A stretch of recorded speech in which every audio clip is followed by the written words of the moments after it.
Just a quick update on the Astra. It's been manic here. 6 people come in, literally one after the other. My dad went away for an MOT, and he said to me, this is Holly's car, but it needs built up because there's a car coming in later on. It should have took me no more than 20 minutes to do this. 6 people coming off the trot. I had to close the doors. It just got so out of control. So anyway, I just want to quickly show you. I've got this side built up. So caliper back on, new pads, new shims, because you get a shim kit with these. Well, pad sliders. As you've seen, these were nicely freed off, which I showed you. So the pistons now are freed. It's got nice new shims. Everything that needs to be on. So that's nice and free. Lovely. This side has still been built up. As you can see, they're the brand new sliders, which I've put on, which have fitted absolutely perfectly. As you've seen, they now are lovely and finger tight, finger slack even. New caliper on there, ready just to be fitted, bled up, the pipes put back into place. So happy days, going well with the Astra now. I wanted to just promote this tool here. First up there, the old pad guides, sliders, whatever you want to call them. Without this tool here from Lidl's, £20 for this little grinder. Fair enough, the battery is 20 as well, but it's got this absolutely tiny little blade on it, and it works great, absolutely great, like nothing else for getting inside of this keyway here. If you look, obviously, where these nice shiny things go, when you take them off, obviously, as you can see, when things rust, they swell, and when they swell, what that does, it makes the pads tight. So what you do is you get that grinder, you lift these out, the old ones, and you grind along that bottom edge, the side, and over this little keyway here, and they push on. Absolutely great. And that stuff I've sprayed on is what you call offshore. It's just a ceramic spray just to stop the rust. Like what happens obviously is moisture gets underneath and it rusts, and then when it rusts it swells, and when it swells it obviously lifts, which then creates the pads to go tight, which you don't want. So just this ceramic spray, absolutely, it's really expensive but really good stuff, just to act as a barrier to hopefully stop them from swelling and lifting, because as you can see, the pads are lovely and slack in there. It's absolutely great. It's how you want them. Just got this in my uncle's van, so you can see there, a Renault Traffic, and it's having DPF problems. I've put the machine on, it's saying it's too full to regen. Probably going to send this one out or speak to my mate who does the remapping. I don't know if that RGM guy, if he wants to come out and have a little look about what can be done with it. Funny enough, he got rid of his transporter because of DPF issues. Now he's got them with this, which is why I can't be bothered with new stuff, because when you're just doing round the doors driving, they clog up. So anyways, guys, I've got a nice S-Class Mercedes coming in to have the trays dropped on it to see where there's a leak. After this, so I need to crack on, get the Astra off. When it's fully built up, I'll come back to you and I'll catch you soon. Hello and welcome back. Final part of Wednesday's vlog. I've got the doors shut. You're going to have to get used to this kind of lighting from now on, because unfortunately, in the next few weeks, we're going to be getting plunged into darkness before I even finish work, which is depressing.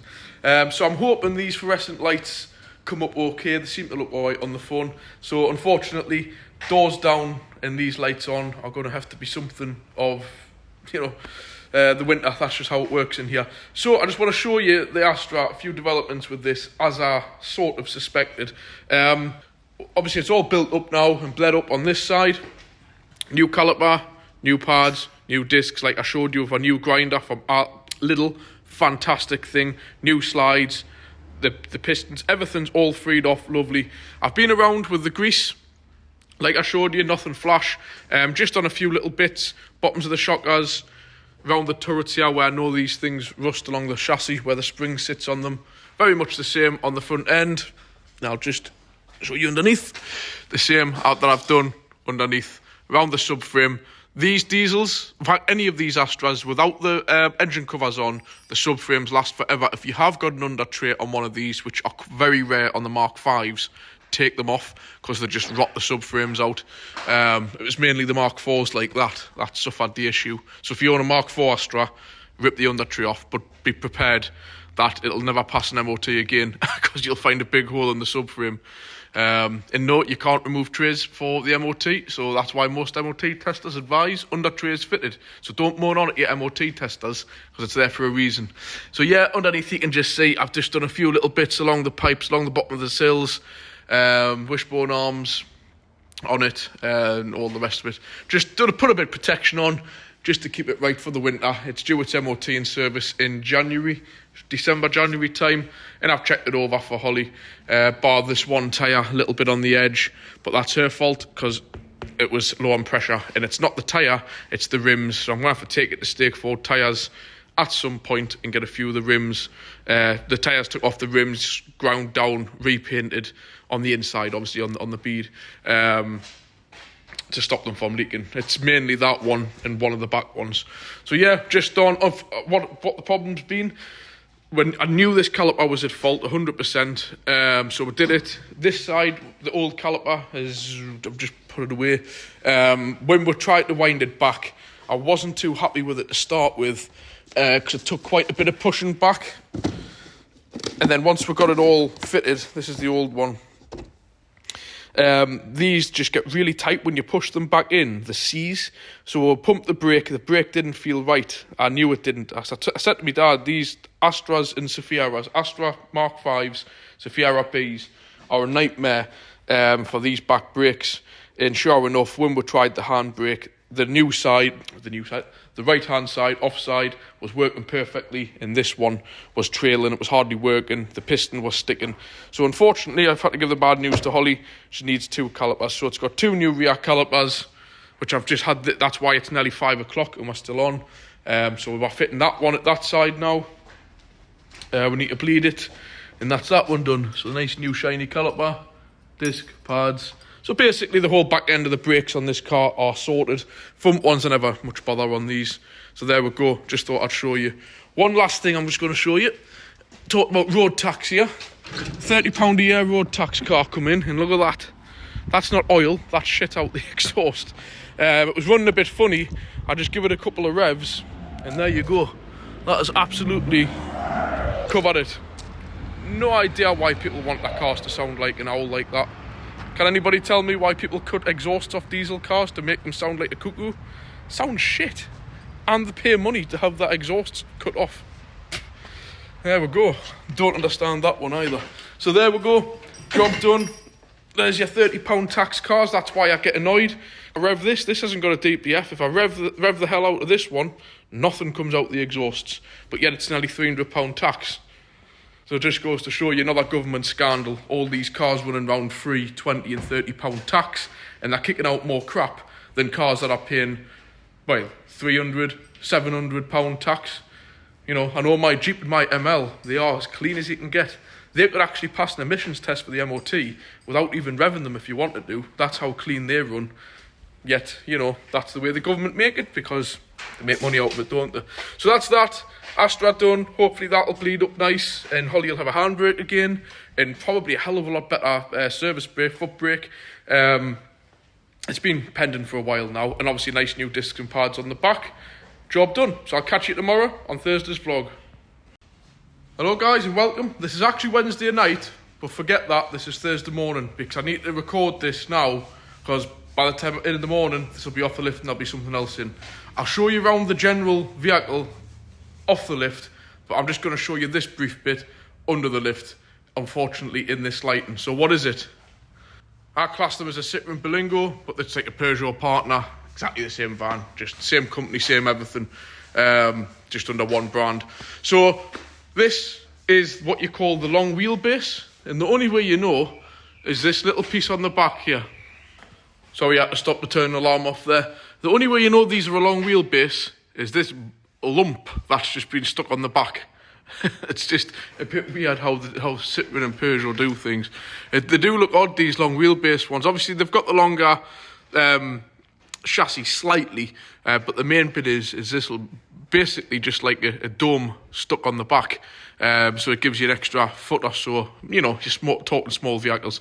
This one's quite unusual. It's got twin sliding doors.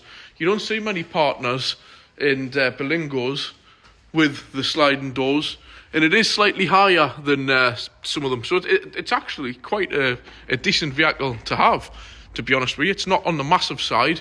It's usable. It's got the roof archer on and everything. So, yeah. But one little thing. Do you spot anything with this vehicle? Anything at all on the number plate? You remember what I was saying? Same as what's on my Audi. On that number plate. Remember what I say? S. Scotland. Scotland. Now, it's a 62 plate. And get a look around. There's nothing structural. But everywhere is starting. Paint coming off. Rust.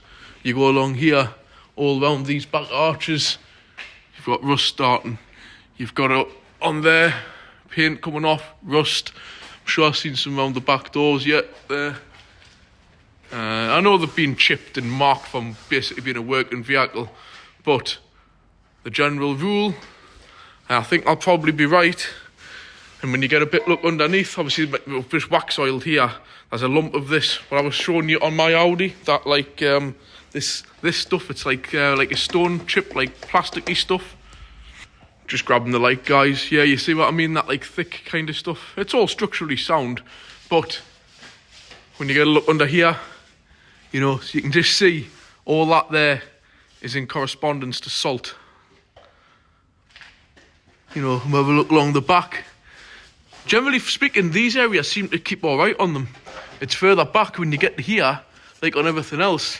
The bits that they put on for the extension on the back for the long wheelbase, but naturally all the salt and the shit, you've got to remember, gets splashed up from the front wheels, carries along here, and goes bang straight up into there, and obviously off the back wheels up. And you always tend to find the back ends go a lot worse on vehicles than the front.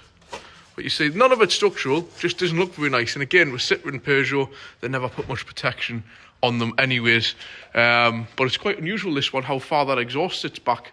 But remember, this is a commercial vehicle. It's an N1 for the MOT. So actually, this could have the exhaust here if it wanted to, because it's not a passenger carrying vehicle. It's a light goods vehicle. So there's your MOT rules for you. Again, it's the E HDI. I thought that meant AdBlue, but it isn't. It's got what you call an additive tank, which is here, which you've got your PATS fluid in. And the PATS fluid obviously is fed to the tank on these. So this doses into the tank like an additive to keep the DPF clean. Then they introduced the AdBlue ones. As on the AdBlue ones, you would expect to see an injector at the bottom of the DPF around here for the AdBlue. And this doesn't have it. That's just a pressure sensor.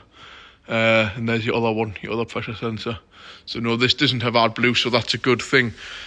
16 or 15, the DV5 or the DV6, not a bad engine if you look after them, to be fair. Nice and dry, no leaks, tiny little whip from the bottom of the gearbox, but that's just normal on these. But you get a look up there, and you can just see the usual kind of areas where the salt gets to them. So yeah, general rule with these, S, Scotland area, just be careful. That's all I'll say. But like I've said, do not take it as a rule of thumb, because like I said, a car can be registered in Scotland and spend its whole life in London. I'm just saying, of an overall theme, I tend to find that anything with an S on the number plate, you'll find you'll have a lot more corrosion, generally speaking. So there we go. There's a Partner. That's all I'm showing you tonight. The rest of it will be when it's down on the floor tomorrow, and there's something else going to be on the lift, and I'll have a bit walk round. I haven't done a midweek review yet, I don't think. I can't remember what day we're on Wednesday. I don't think I did one yesterday. Do a little walk round review, because I think these are a canny little van. If I wanted to spend a bit of money, it would be my first pick for a little van, 100%. Definitely over what's out there. The caddy vans, definitely not. Massively overpriced, and as you see, very unreliable. What else is there in the range? There's the Transit, Connect, definitely not really keen of them. They rust really bad. So yeah, probably these, the Partner or the Berlingo, definitely, especially a long wheelbase one with twin sliding doors. You've got a versatile vehicle. Obviously, this one, I don't know what kind of spec it is, but I've never seen many of these with the full black front end on them. But again, do you know what? It's what you want. You know, it's had a bit of a scrape here. It's not took any paint off. No big deal, you know what I mean? So in a way, why I quite like this kind of utilitarian look to it. It's what you want. Really, that's what I would want. Yeah, as you can see, this van's been parked in some undesirable areas. Somebody's tried in with a screwdriver and that lock. And I did notice it around at the back here as well. Someone's tried to have been in on that. Sad times, isn't it, when somebody needs to try and nick a working that's not on this side. Nick a working man's tools. I just find that absolutely bottom of the line wrong. And there you go. No AdBlue, just checking. But some of these Citroen and Peugeots have them in the most ridiculous places, like underneath seats, underneath spare wheels.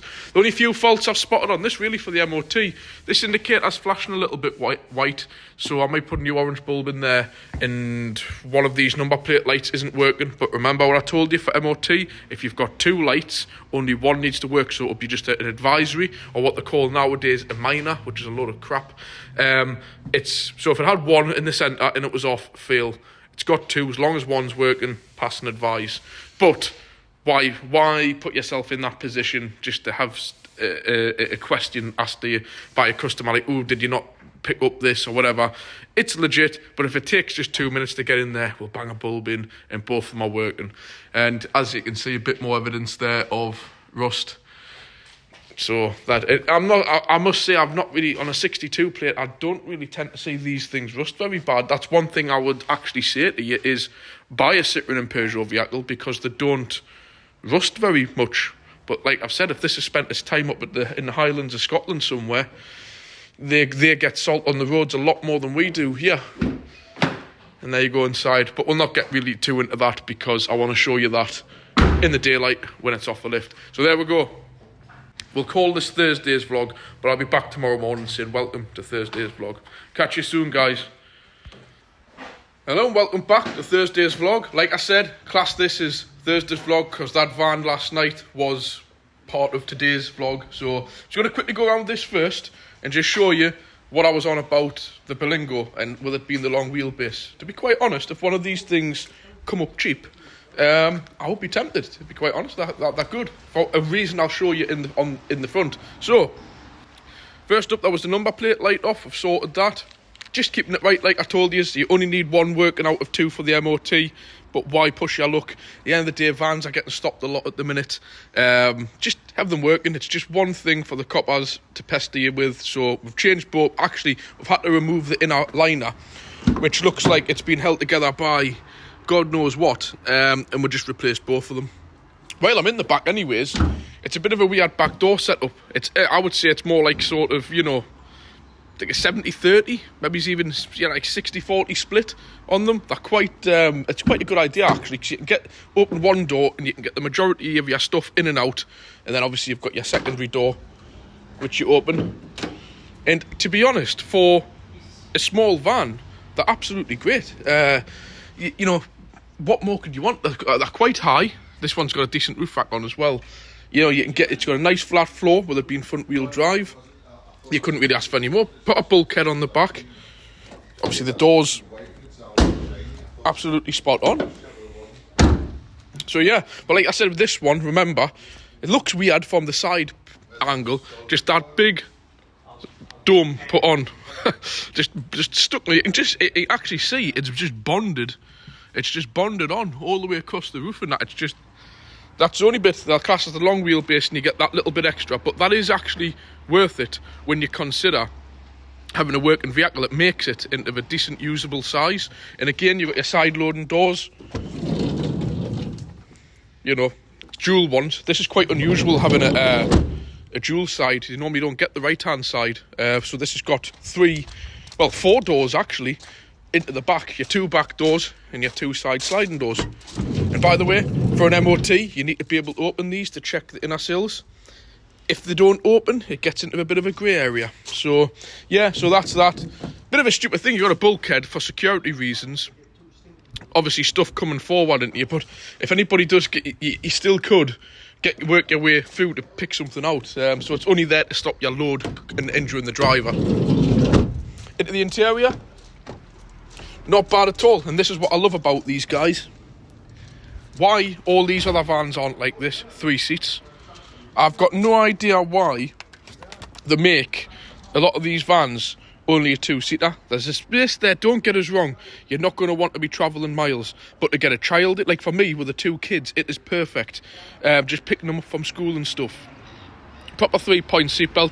Even an adult, yeah, you might have to be friendly a little bit with a bloke who's driving because you'll be sort of touching each other's legs. But here, ho, if it gets you from one job to another, you've got that extra seat, and I really do give that the thumbs up to Citroën Peugeot for these vans. We'll go on to the front.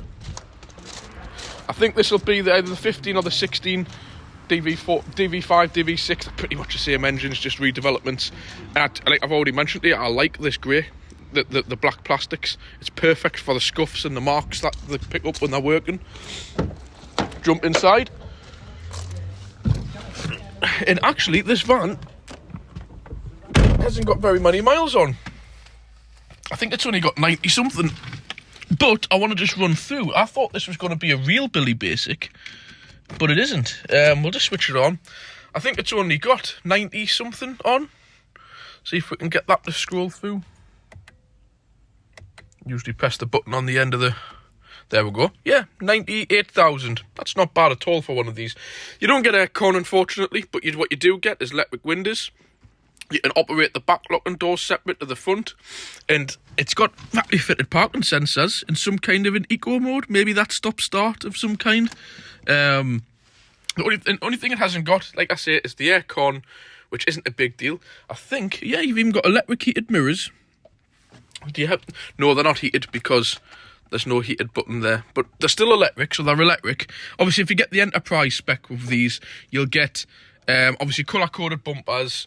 You'll get aircon, heated mirrors. And this hasn't got the cruise control either. You would get cruise control.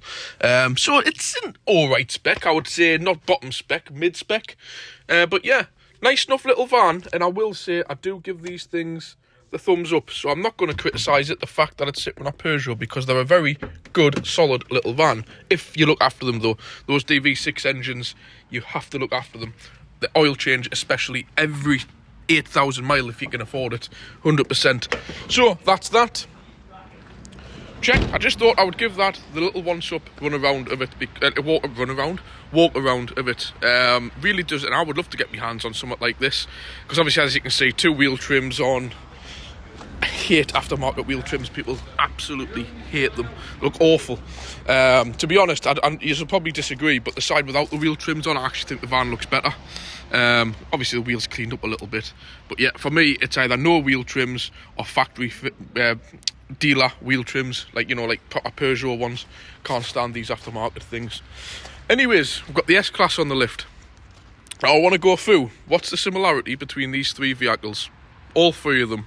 Gear hint, look at the number plates. I've talked about this last night anyway, and we've talked about that. SD, bit more rot than normal, but really should be on one of these. Mine, I know this has actually spent a lot of its life up in the northeast anyway, but it's, you know, as you've seen, I've done the bits around the sills. They're not rusty by any means, but obviously there's still a form of corrosion around there in the bits I've shown you, thanks to SK. In this S-Class, SF, and exactly the same issues. The tank on this, the fuel tank, is starting to leak, and you can just see it up there. And I can't believe it that Mercedes have used a metal tank on a premium car. I mean, my Mercedes ML is of a similar year, 2005, 2004, and it uses a plastic tank. So I've got no idea why they've gone to using metal tanks, because this is exactly what happens. I'm just going to grab the torch and show you. So what we're actually doing is using some of this stuff, Petro putty patch, just to try and get it to stop leaking.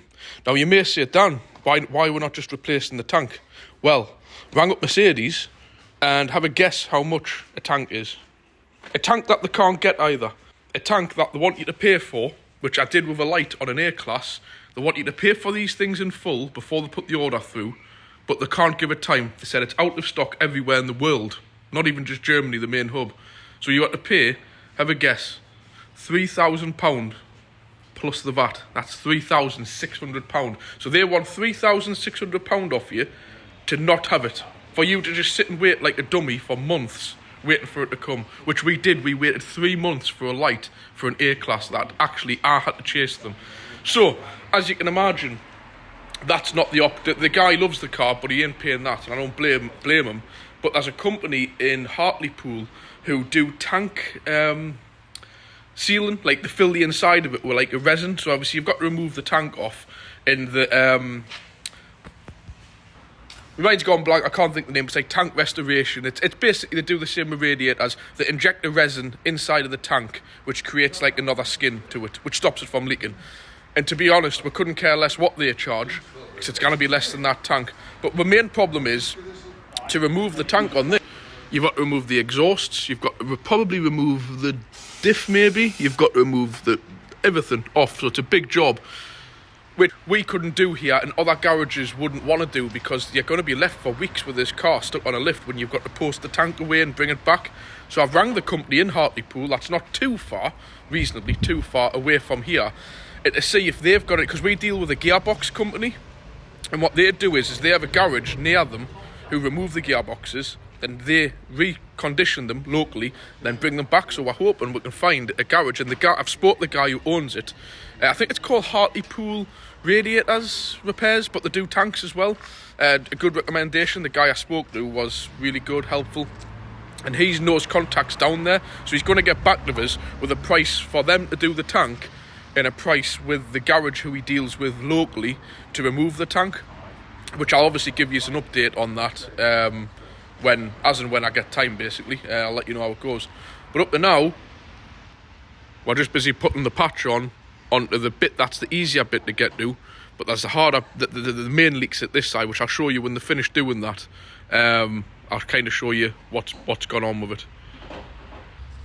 Right guys, sorry I haven't been able to capture much today. It's been kind of non-stop behind the scenes. My dad's away somewhere this afternoon as well. So I want to quickly show you on this S-Class now. Like I've mentioned, the fuel tank for this is £3,600, and it's quite a massively involving job on them as well. It's dropping prop shafts, exhausts, God knows what else is involved on them. I think some of the back suspension components have got to come down, maybe the subframe, the diff, God knows. So naturally, the second option is getting this company in Hartlepool to do a tank lining. That's the word I couldn't think of what it was. It's tank lining. It's a proper thing that they inject the tank with a resin or something like that, and that sorts it out for you. But again, you've still got all that big work of removing the tank. But the thing is, Mercedes, even if you wanted to pay the £3,600, you can't get it because they're not available, and there's no given time when they will be.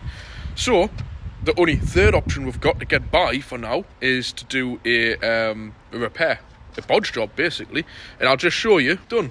So this side, believe it or not, wasn't the worst, and we've just used that putty stuff on it. That, by the way, this had already been put on by a previous owner, but as you can see now, that's pretty much stopped the leak, and this side was terrible, and now, as you can see, that is bone dry. This actually was dripping every 2 to 3 seconds. I borrow that, Graham?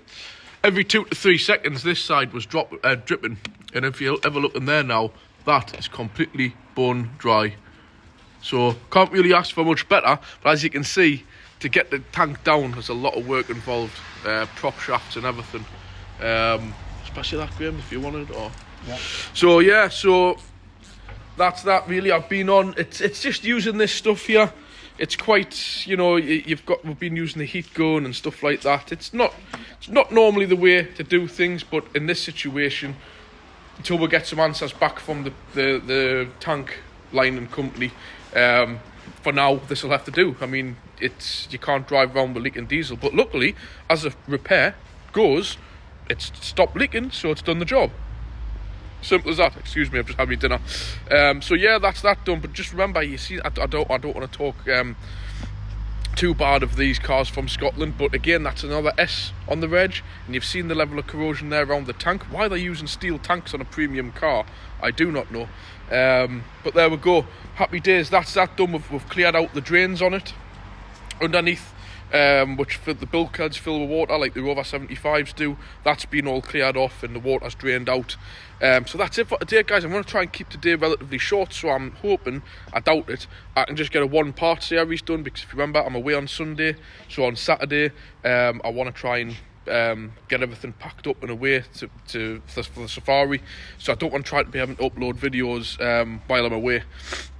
And I will get some video done when I'm on with the safari trip. And I've got a few things I want to do with the A6. I'm not going to record it. I just want to do a few checks underneath before I go away, check the tyre pressures, all that kind of stuff. And well, I was going to give it a wash today, no point. So tomorrow I'm going to take it to the car wash and give it a treat, give it a full HD wax on it. So I'll catch you tomorrow, guys, on Friday's vlog. I might actually even just record driving over to Blythe before and after getting it washed. Hello and welcome back to Friday's vlog. Just remember, there might be a bit of a delay this week getting things uploaded because I'm away on Sunday morning. So hopefully I'll get time, but tomorrow I've got the kids on my own because Holly's having to work. So I don't know, I'm hoping to get one out tonight, which is Friday, but the other one, I don't know. But I want to try and get it uploaded so I've got space on my phone to do a bit of a... I hope you want to see it, a road trip vlog with the A6, see how it copes. What I am interested to find out with this car, in fact, quickly to just one thing, I just washed the wheels yesterday, because that's one thing with the automated car wash, they never do a very good job. And like I've mentioned, don't ask for that TFR sprayed on them at all. So I've just cleaned them by hand yesterday. But what I have done, sorry if I'm repeating myself, I can't remember if I've mentioned it, I brimmed this car with diesel fully last week, because I went over to, like I mentioned, to pick a TV up for my son. So it's more or less bar the drive back from Gateshead, which was minimal. I'll be interested to see. I'm going to do a test when I get back home after the trip, or even if it's not too late when we're getting back off the A69, we're near enough Costco's, and I'm going to go straight to Costco and fill it till it clicks like I did last time, and I'll let you know how much fuel it used. Obviously, we're going down to Knowsley. I know there's one of my viewers, I'm terrible with names, I forgot your name, who actually lives near there and used to work there. So if you're nearby, I might get a chance to say hello to you. I doubt it, but yeah, obviously down Knowsley way, as far as I can think, I need to sit and look through a map. It's near Liverpool, somewhere around that way, at least anyways. So we're heading down there, so it'll be A69, M6, and after that I don't know, it's going to be following the sat-nav. And then obviously back to Blackpool, onto the M55, then from Blackpool, back home again. So I'll be interested to see what kind of mileage. Clearly I'll do updates when I get there, when I'm on my way, to see what the trip computer's saying. But I think once you get onto that M6 especially, I think this thing will happily sit at nearly 60 to the gallon, easily. I mean, it'll have a bit loaded in this time with our baggage and everything, but I think it can crack 60 miles to the gallon, no problem on the dual carriageway, like the motorway even. Sorry guys, I was a delivery driver there, just had a bit chat with him. Yeah, so that's the thing with the Audi. So put your guesses in. I'm guessing by the time I upload this, actually I might still be away. So yeah, probably I might try and get it uploaded tonight, and I'll not actually put it live till maybe Sunday or Monday, which I'll be away.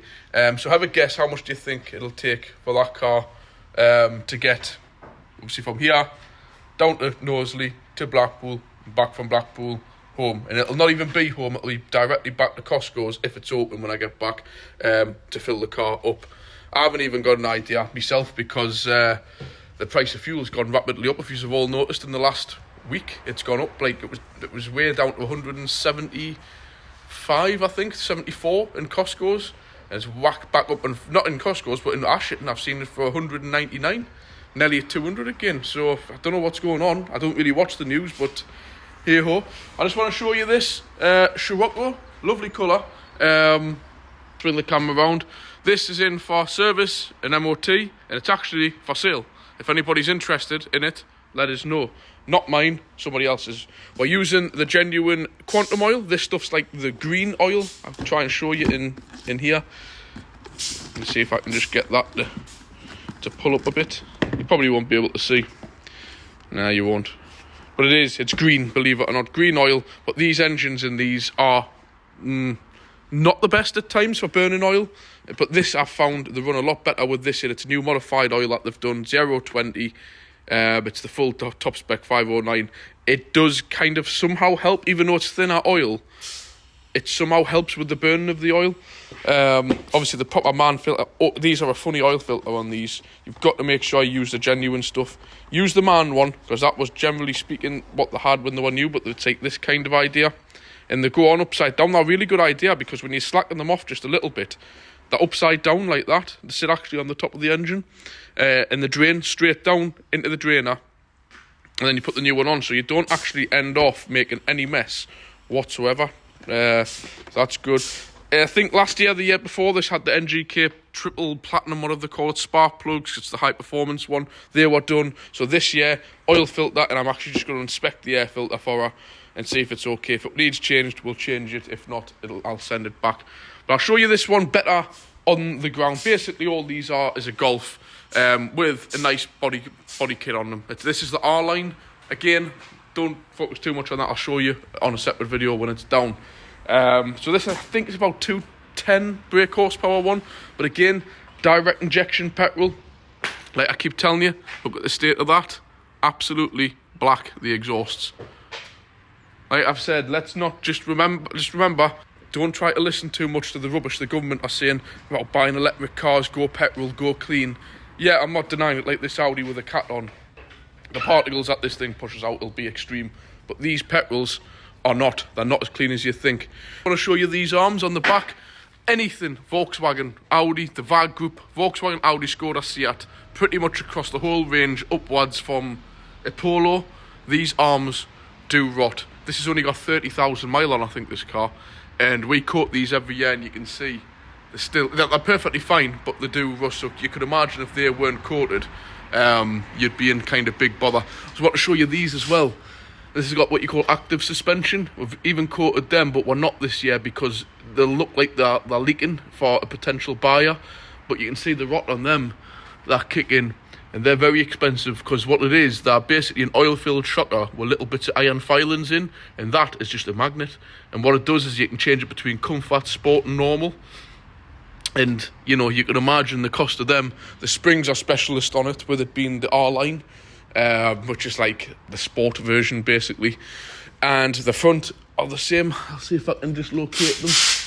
Be somewhere there we are. Grab the light again with the active suspension. See that big turret sticking out up there? So obviously when you press the button, it firms up the suspension. All it does is just creates a magnetic current through the oil, which makes the iron filings basically stand upright, and that's what causes it to go firm. And you switch it off, and it just simply turns off the magnetic current, and it goes back to normal, like a normal car. Good idea. It's more simple than air suspension, but still, I would not like to guess the price of the shockers for these things, especially the front ones. It will be expensive. Average size brakes, but to be honest, these are like 19-inch wheels, so they look small, but they have got the bigger brake package. Not Brembos or anything like that. I must admit, with these cars from the day they come out, I love these alloy wheels. They do look nice, but what I don't like is when people get it. When people stick these things on like a Volkswagen Polo or a knackered old Passat or something. They look nice on the Scirocco, but they're a little bit overkill when you put them onto something else. There's a few things I want to go through with this. Obviously, for one, the colour. I would love to tell you the name of it. I don't know, but it's a beautiful pearlescent green. I do like it, I will say. Obviously up there, the 2-litre TSI, the SI in red, meaning it's the higher power. Sure, it's the 210 brake. Factory fitted parking sensors, but we'll get to that when it's on the floor, because there's some good things and some bad things about it, which I want to go through with these. The tyres were all replaced last year, so there's no issues with them. The last never really used this much, and that's the only reason she's selling it. But I've had a quick look. I think these are still going for somewhere around 10 grand. I'll be very tempted myself for it, but for me, that's too much money for a 2013 car. As much as I would like it, it hasn't quite got to the things that I want, which I'm going to run through later. Of course, it's 3-door, high tax, not the insane tax, but still 360. So really, it's one of those cars where you've got to be, I would say, no kids or, you know, just no pets. Yeah, the boots are quite small on them as well. But it is nice, it is tempting, but for that kind of money, not for me. It's just, them engines as well, they're good.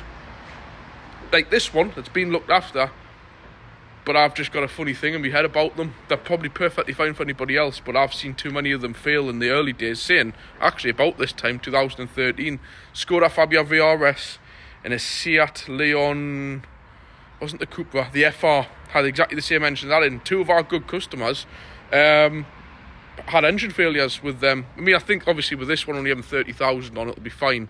But they really did look after their cars, and I don't know what went on. Something with the timing chains or something like that went with them. VAG did do recalls on them back then when the cars were new. Well, not recalls, they did like half the bill, I think. They paid half and half. It was like a semi-recall, the customer paying, but either way they were getting something like a new engine for not even a third of the price. So I think this one obviously mustn't be part like, I'm not pulling it a bit, but it is that engine, and I am a bit suspicious of it from what happened back in the day when these first come out. So you never know, this one might have been modified or something like that, but something to bear in mind when you're buying any of those engines. One thing I'll show you down here, when I swim around, this is just for next week, but this is an exhaust. There's a Vectra coming in, an old Vectra 2008 non-DPF one, and all that's wrong with it is this flexi pipe here is blown. But like I mentioned, the early days of the Vectras, they started fitting the Fiat engines into them, and this is one of Fiat's favourite tricks. Now there's no reason why where the cut is here they couldn't put a joint there, so that obviously if the flexi goes or the rest of the exhaust. Sorry guys, I had to stop filming there. Just the lad Graham is with the S-Class, and that stuff's actually worked up to now. We're going to do a bit more bodgery on it, but he's currently on the phone actually right now to the company that put the linings in the tanks as a permanent repair, so fingers crossed he'll get that done and we'll get that sorted. So anyways, saying before he pulled up, all that's wrong with this is a flexi gone, and this is Fiat's favourite trick. Obviously you've got your downpipe there which comes from your turbo, and you've got to change the cat as well, the catalytic converter. On diesels, it doesn't matter. You've got no pressure sensor, temperature sensor. It's just an old-fashioned cat, so it doesn't matter whatsoever for the MOT, trust us. So yeah, a whole new exhaust required just for a flexi. That's why I say, like I'm saying with the Vauxhall, say, oh wait, Dan, what's your big problem with Fiat engines and stuff? That's my problem. Like, not many, there is a few companies do it, but mainly them put like cats like as part of like a flexi and things, and it just gets very expensive down the line when you're trying to maintain them. Under the bonnet of this is, yeah, again, I think it's 210 brake horsepower TSI, but I don't know if it's just me, but they've just put no effort into it. Like, couldn't they not have, they made the S and the I, the red, like what they used to with the Mark III, the Mark IV Golfs and stuff. It's just one plastic cover, and it doesn't really look much. But I'll come back to you when this car's off the lift, and I'll show you what's going on. But there's the new oil filter done, new air filter. I've greased the top of them, and that's that done. So I'll come back to you soon. Right, so I just thought I'd show you around the outside of this. You can obviously see that, yeah, I would like it, but it's just one of those things of, do I need it? Probably not. I'll have to just get to the key. But obviously, you have to see it's the R-line. It is a nice colour. It's got them nice big wheels on. To be honest, if I didn't have the dogs and the kids, yeah, I'd see myself using it, but it's one of those things. But it is nice. It's got the good engine and stuff, but then there's a few things on the interior. You can see obviously somebody spec'd it up. This colour for a start is an optional lock extra, parking sensors, tinted windows on the back. Obviously the R-line spec alone is an upgrade. A few things that are a bit disappointing on it. The lights are absolutely atrocious on these. You'd think of this kind of money you'd be getting LED or LED or HID as standard. You don't. And I want to come to, while we're on the subject of lights, is this. You can obviously with VCDS deactivate this, which I can do. But if you look at the lighting system, auto, bit like the Volvos, without the auto on and off. So if we just switch on the ignition, and that's in the off position, the lights are just on all the time. So it's burning all your side light bulbs out, your headlight bulbs, even the back lights are on, and you cannot turn them off. A lot of the Polos of this era and everything are the same. Obviously you can turn them off with VCDS, but unless you've got access to it, it costs you money. So what I really do not see the point of is the auto function, because they're on all the time and you can't turn them off. So that's one thing that really bugs me about this car. Second thing, as you can see, it's got all the spec on it, what you could want: heated seats, climate control. Sat-nav's getting a little bit old school now on it. It is a 13 plate car, but there's two things on this, again, one of which I think I'll be able to program with VCDS, is the speedo on it. You can't, I don't think on this one, let's have a look. Nah, but you can program it in. I've done this on VCDS before, to get it so that you can have your... Let's have a look. Yeah, you can program it in on these. But again, I'm talking about as a average owner. You don't have that. And I think that should be standard feature on any car, having the big speedo on digital in here. The main thing that's missing with this car is something quite important, for me at least, and if I spend this kind of money. No cruise control. There'll either be a stalk down here or on here, and there's nothing on there, on the steering wheel. All that spec, these lovely R-line seats, which I'll show you better in a moment, and you've just got nothing. You've got all the active suspension like I showed you, so you've got... Yeah, this car does need a bit of a clean. You've obviously got your sport, comfort, and standard. You know, so it's got all the nice spec, but why no cruise control? That obviously, the suspension thing, obviously, for adjusts the drive style, like the throttle response and all the rest of it. So, yeah, it's... There's a few disappointing things. It's got the nice enough look. It's got the auto-dipped-in mirror as well, which is... point on it, which is nice to see, which means you get your rain sense wipers, automatic lights, no point of. And, you know, it's a nice enough car, but even there, you've got your auxiliary output to this stupid thing here, like what's in my Audi. Why not just put the 3.5mm jack, just to let people have a bit of old school connection?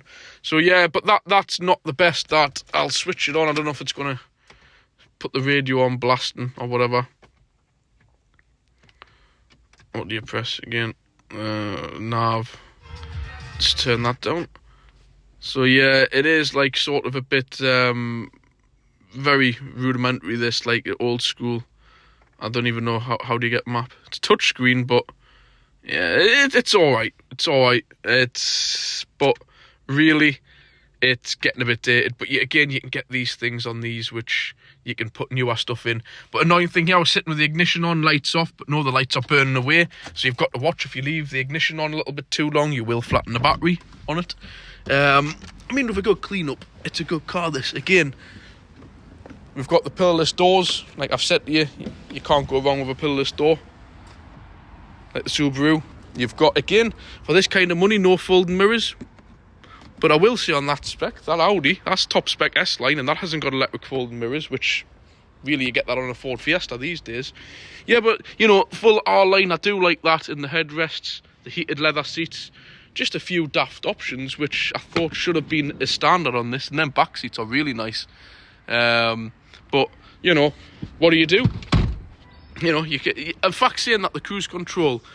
with a bit faffing round and dismantling probably steering wheel off and everything, you probably could get cruise control fitted, but it just depends how much you want it, really. I would if I was spending this sum of money. But yeah, there we go. I'm just gonna leave that one there, and I'll finish off shortly when I get sorted in the garage. Right guys, sorry that was rushed. That Scirocco had to be taken back. Typically every time I go to get a camera out, something has to go back, somebody walks in, the phone rings. Again, I'm sure you all appreciate I am trying to run a garage at the same time as doing this. So the videos do cut in and out quite a bit. So that's it for Friday. I'm debating whether just to quickly cut in once I've gotten this car. I'm not sure because I don't know if I can get any. In fact, I'll tell you what we will. I'll do this. I'll do one more part just quickly. So what we're doing now, I've just been for my dinner. Everything's packed away for the weekend. And like I've said, we're going through to Liverpool on day. I don't know how this comes across on camera, but this V6 diesel sounds lovely. Of course, at exactly the same moment, some idiot in a car has to go revving the engine. So, yeah, lovely, smooth, common rail V6 diesel. Now, I'm going to take this to get washed. It may not look like it needs washed, but believe me, it's pretty dirty when you get zoomed in.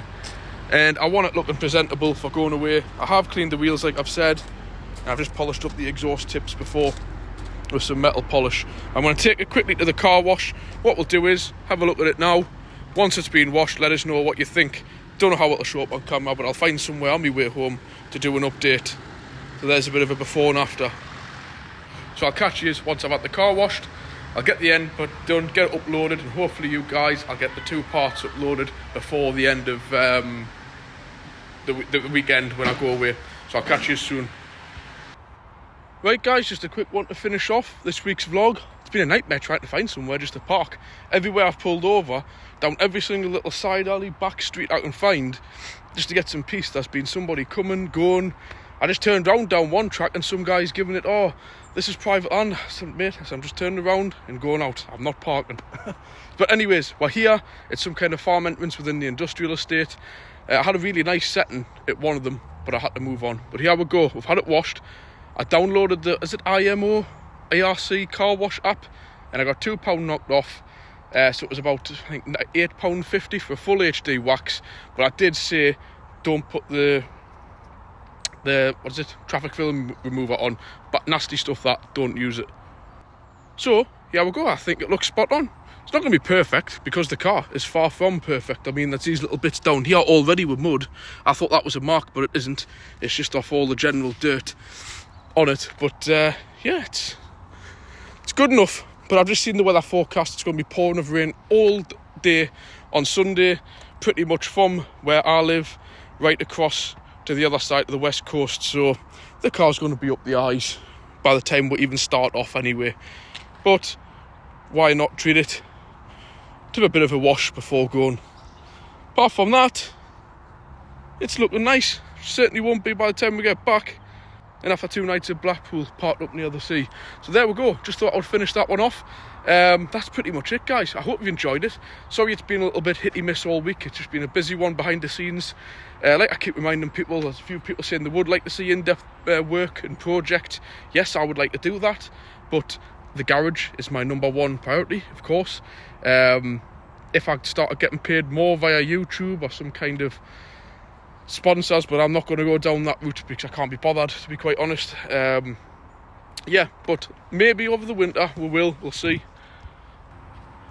So yeah, I've already been through it. I'm not going to repeat myself, but over the winter, if I get myself another little project on the side what requires a bit more in-depth work, I might do a little bit more in-depth work. But I did do that at the beginning of the channel, and I just found people got bored when I was putting together 10 and 15 part series of stripping something down, because you can't be sat there for 45 minutes to an hour watching me with my head underneath the bonnet faffing about.